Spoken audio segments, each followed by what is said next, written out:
Hey, what's up? It's Kit. Time for another video. Today we're going to be talking about the contents of my Explorer box. So these lures are the lures that I take when I go out to a place where I haven't fished yet. So I'm unfamiliar with the place. I don't know. I might have an idea of what fish are there, but just to find out what else is there and covering the water column very effectively in different phases of the tide and getting success. Okay, so the lures that you see here are the lures that I use. Okay, it doesn't necessarily mean that you have to get them. Okay, so what we're gonna do is actually talk about lure types. Okay, and I'll actually talk to you and give you the reason why my choices are like that. Okay, so let's start. Now, from the top here, you'll notice that from like these, they are topwater. And then you have your subsurface, and then here on the bottom, they're all lures that sink or go down deep. Okay, so let's put the ones here on the side that we need to talk about first. And we'll start with the topwater lures. Okay, so early morning, late afternoon, topwaters work great. Okay, and really early in the morning, I start with something big, and usually it's going to be like these guys here. These are the biggest lures in the range. They are 60 grams, and they make a lot of noise. So it's always handy to have poppers, okay? But see, not just any popper, okay? It has to be a small popper, but also a popper of some weight, because you want to cover as much water as possible. And it's either heavy poppers, such as these explodes. These are the smaller ones, obviously. And these are heavy and long casting lures. And you always need something heavy and sizable really early in the morning, because that's pretty much, especially in a very good tide, that's the biggest chance you have for big predatory fish to strike your lures. And you want something that makes such a ruckus, or just something that actually just annoys the hell out of them, that they have to investigate. Now remember, fish don't have hands. They're kind of like dogs. Okay, they can't hold stuff. So the idea behind a reaction bite is not that the fish is angry or it's hungry and then it attacks. Sometimes it's just angry, and sometimes it just wants to kill and stop the annoyance. Okay, so if there's fish around, and if you cast long enough, when you get them annoyed, that's when they strike. Okay, sometimes it works out that way. They're not hungry. Okay, you can catch a fish, open its belly, and you'll see that there's a lot of fish in there. So they actually struck not out of hunger, but out of annoyance or anger. Okay, so sometimes they like something quieter, and this is where the walk-in roller comes in. Sometimes they're also bait profiling, so they might not like the bigger profile of the explode or any popper that you have that's that size.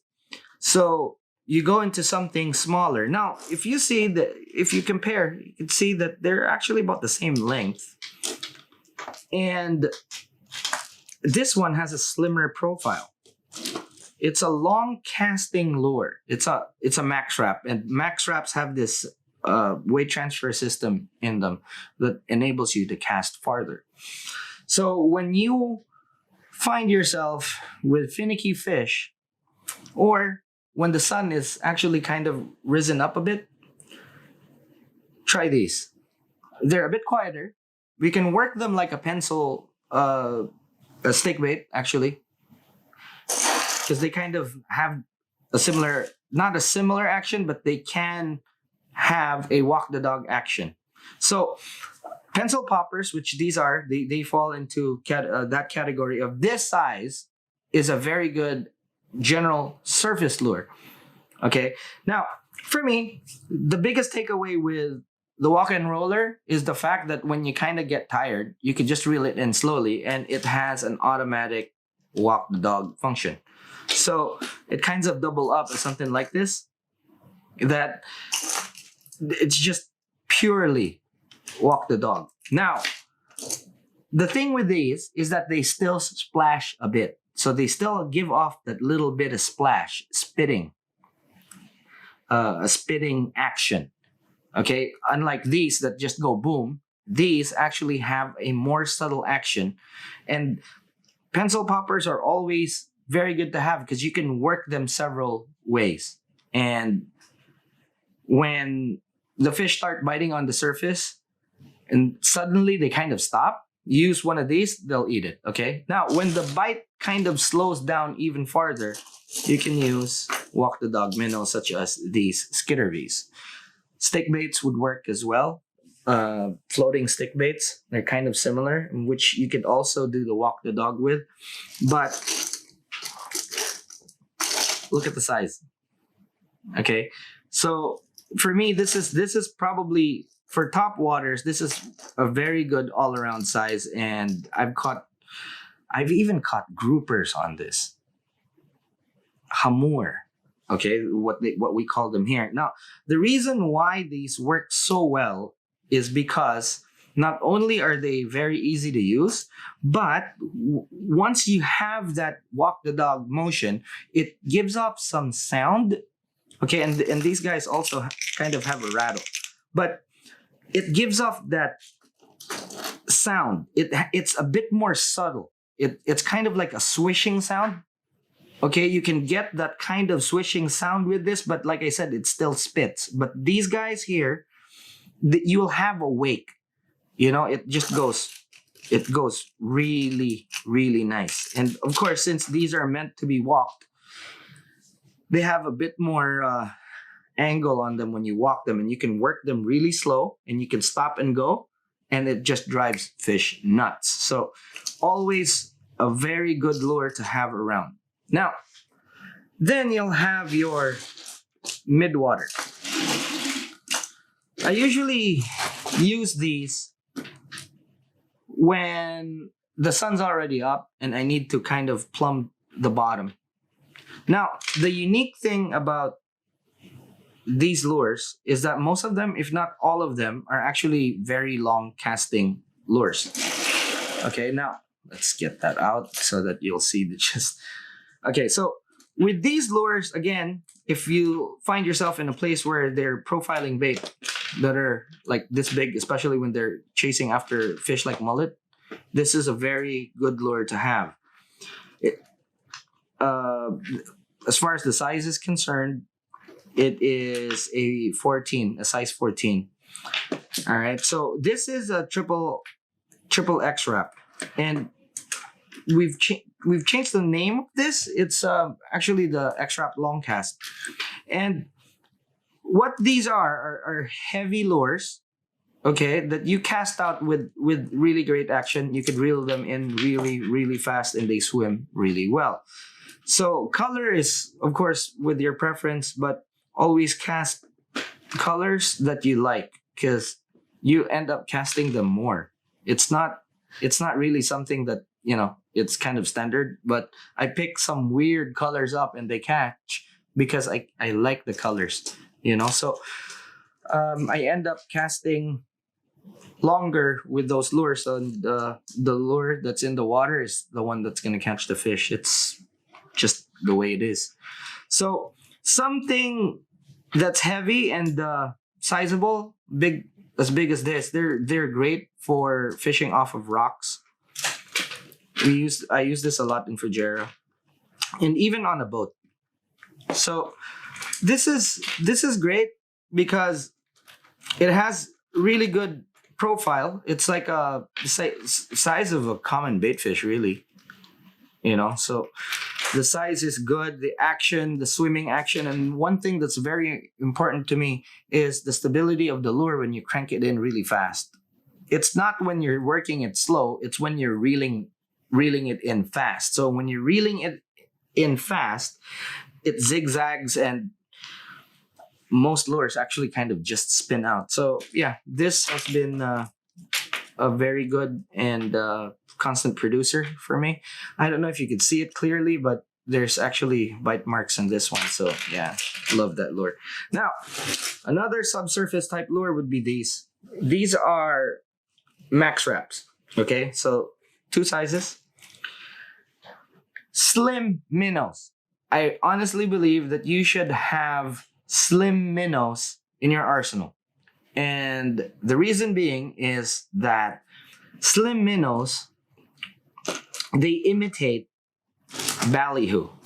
And ballyhoo is a favorite for all predatory fish.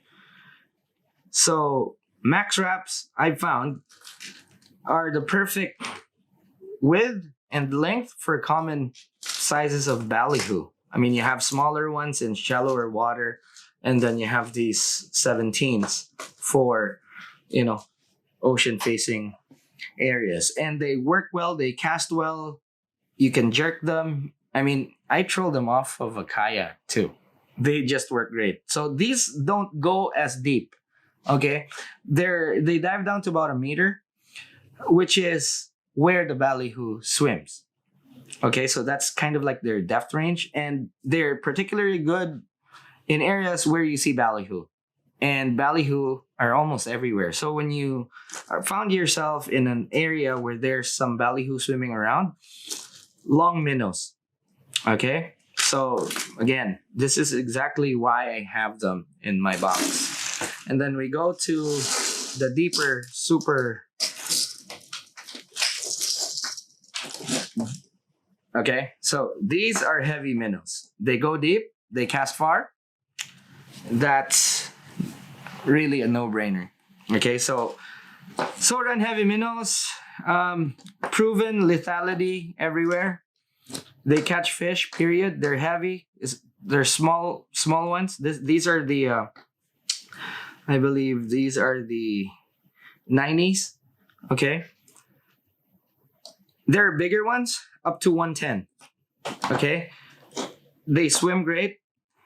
They cast really far. And again, the action on these when you burn them, which is reeling really fast, is just something else. So an assortment of these, sometimes the fish kind of likes that flashy material.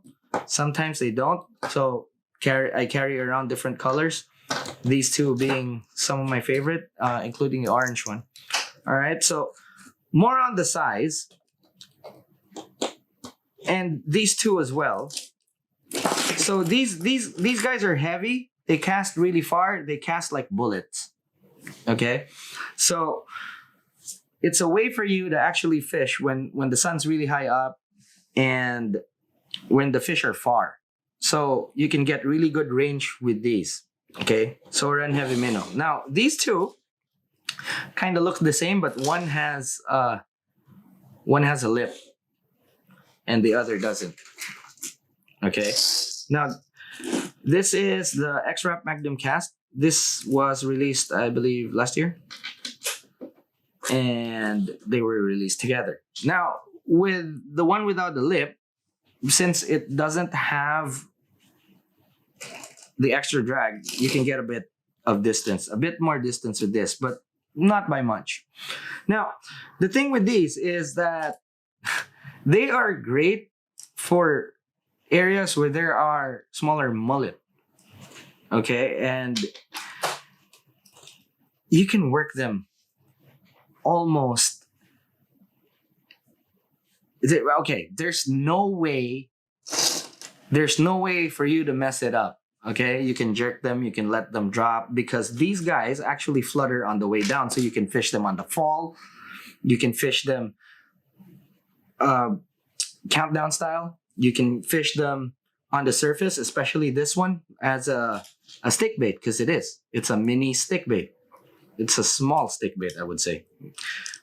and it has really good darting action. So as far as these guys are concerned, if there's mullet around, winner. That's it. Okay. These two are kind of specialty lures, almost.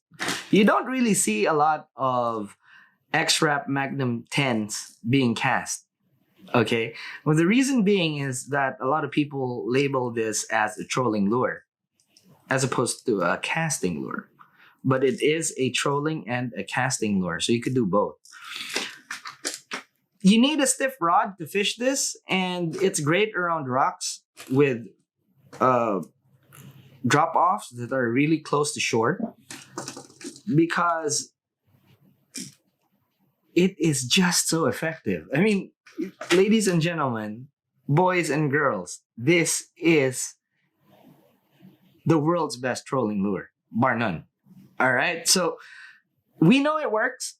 Okay, so the smaller one, especially this one, you know, when I'm out on the skiff, when I am out on the kayak, I cast these out towards rocks. And they're great for grouper, they're great for kingfish, they're great for quite a lot of fish, period. All right, so when I need something to go down deep, this is it. All right. The thing with this is that it kind of, the difference between this and, say, a Soren Heavy Minnow is the fact that the Soren Heavy Minnow actually sinks real fast, whereas this one, it doesn't. Okay, it dives down because of the lip. That's it. And it dives down deep because of the lip, not with the weight. So I could actually work this where I could let it go down and then just let it hang there, you know, and that's usually when the fish bites. Okay, so one of those lures that you can cast when the chips are down, when the fishing's slow, try one of these. All right, the last one, and might be something that you find kind of like the odd lure out among all of them. It's a rip and wrap. Okay, it's commonly used as a bass lure. Okay, freshwater black bass.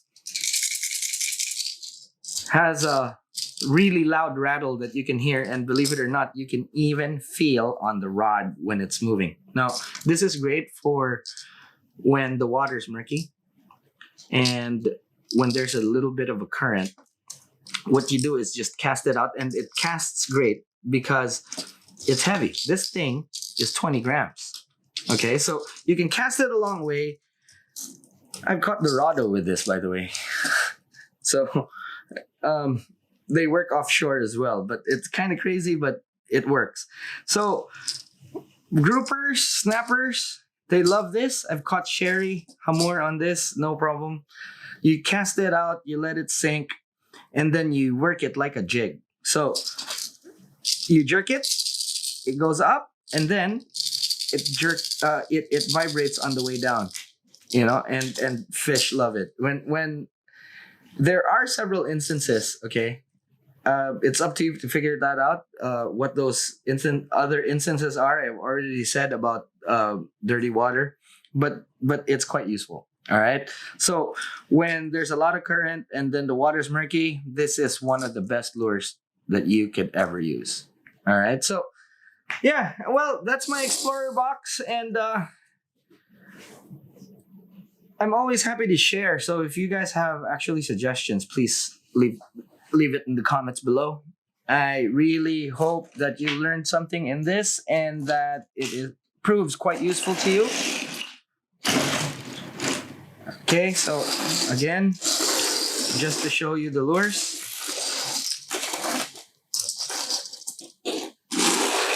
There we go. All right, so that's it for now. If you haven't yet, please like and subscribe. And guys, I'll see you in the next one.